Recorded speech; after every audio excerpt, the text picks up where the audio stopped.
ঐতিহ্য সংগ্রামের আমার প্রাণপ্রিয় সংগঠন বাংলাদেশ জাতীয়তাবাদী স্বেচ্ছাসেবক দলের ৪৫তম প্রতিষ্ঠা বার্ষিকী উপলক্ষে কেন্দ্র ঘোষিত প্রোগ্রামের অংশ হিসাবে আমাদের আজকের এই র্যালি এবং বৃক্ষরোপণ এবং পরিচ্ছন্নতার এই র্যালির উপলক্ষে আমাদের মাঝে উপস্থিত হয়েছেন সাবেক ছাত্রনেতা, জিয়া পরিবারের আস্থাভাজন, নির্যাতিত নেতা, প্রিয় নেতৃত্ব, রাজবাড়ী জেলা স্বেচ্ছাসেবক দলের বিপ্লবী সদস্য সচিব তুহিনুর রহমান তুহিন ভাই। আমরা তার করতালির মধ্যে দিয়ে বরণ করে নেব। আপনাদের সাথে অতিথিদের পরিচয় করে দেব। তার আগে আমাদের বিপ্লবী সদস্য সচিব আরো 5টা প্রোগ্রাম করবেন, সেই বিধায় তাকে আমরা আগে বক্তব্য দিয়ে তাকে ছেড়ে দেব।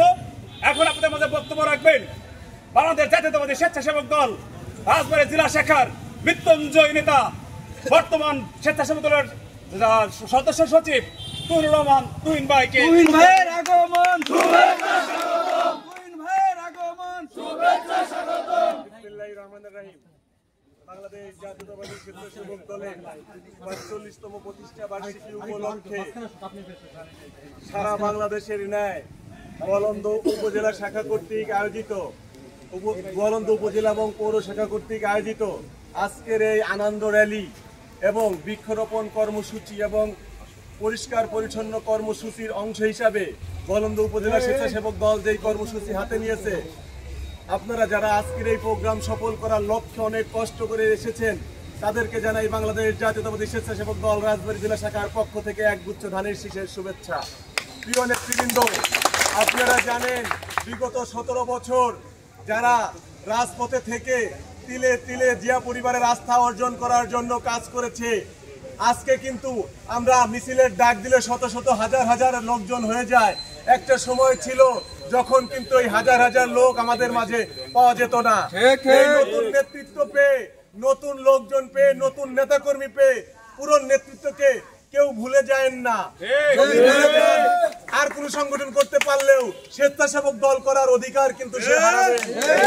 আবার ওই দুঃসময়ের যে নেতাকর্মী তার সুন্দর জামা থাকতে না পারে, তার সুন্দর ড্রেস থাকতে না পারে, কিন্তু ওই কর্মীটার মূল্য আমার কাছে সব থেকে বেশি। প্রিয় নেতৃবৃন্দ, আমার সময়ের স্বল্পতার কারণে আসলে প্রবলেম হচ্ছে। এই 17 বছর যারা এই দেশের মানুষের ভোটের অধিকারকে কেড়ে নিয়েছিল, যারা বাক স্বাধীনতাকে হরণ করেছিল, যারা গুম, খুন, হত্যা, নির্যাতন, নিপীড়নের সঙ্গে জড়িয়েছিল, তারা শুধুমাত্র ভয় পেত এই দেশের মানুষের ভোটের অধিকার। কারণ তারা জানতো এই দেশের সাধারণ মানুষ যদি ভোট দেবার অধিকার ফিরে পায়, তাহলে বহু আগেই এই স্বৈরাচারের বিদায় ঘন্টা বেজে যেতে। তারই ধারাবাহিকতায় 5ই আগস্টের পরবর্তীতে আমরা দেখতে পাচ্ছি কিছু কর্মী শূন্য রাজনৈতিক নেতৃত্ব, রাজনৈতিক সংগঠন, তারা ঠিক ওই শেখ হাসিনার ভাষায় কথা বলতে চায়। তারা নির্বাচনের কথা শুনলেই গড়িমসি করতে চায়। তুহিন ভাইয়ের আগমন, শুভেচ্ছা স্বাগতম। শুভেচ্ছা স্বাগতম। তুহিন ভাইয়ের আগমন, তুহিন ভাইয়ের আগমন, শুভেচ্ছা স্বাগতম। কারণ তারা কেন ভয় পায় এই নির্বাচনকে জানেন? শেখ হাসিনা যেমন এই দেশকে মেগা প্রজেক্টের নামে লুটপাট, মেগা লুটপাটে পরিণত করেছিল, এই দেশের অর্থনৈতিক খাতকে ধ্বংস করেছিল, ঠিক তদ্রুপ ভাবে এই বর্তমান যে রাজনৈতিক কর্মী শূন্য সংগঠনগুলো আছে, তারা বিভিন্ন জায়গায় টেন্ডারবাজি করতে চায়, তারা চাঁদাবাজি করতে চায়, তারা মবের সৃষ্টি করতে চায়। যদি নির্বাচিত সরকার আসে, তাহলে এই কর্মী শূন্য নেতাদের কিন্তু এই অবস্থান আর থাকবে না। এই কারণেই তারা ওই খুনি হাসিনার পথে হাঁটতে চায়। কিন্তু এই জেনারেশন এই খুনি হাসিনাকে পালিয়ে যেতে যারা বাধ্য করেছে, তারা এই দেশে আর কখনোই কোনো দিন ভোটারবিহীন সরকারকে দীর্ঘ সময় এদেশে থাকতে দিবে বলে আমরা মনে করি না। যাই হোক, স্বেচ্ছাসেবক দল এতে একটা স্বেচ্ছায় সেবা দেওয়ার সংগঠন। তারপরেও আপনারা দেখেছেন এই দীর্ঘ 17 বছর রাজপথে সর্বোচ্চ শ্রম, ঘাম, ত্যাগের বিনিময়ে এই স্বেচ্ছাসেবক দল বাংলাদেশের প্রত্যন্ত অঞ্চলের সমস্ত মানুষের কাছে একটা জনপ্রিয় সংগঠনে পরিণত হয়েছে। তারেক রহমান সুদূর প্রবাসে থেকেও এই দেশের মানুষের যে আস্থায় পরিণত হয়েছে।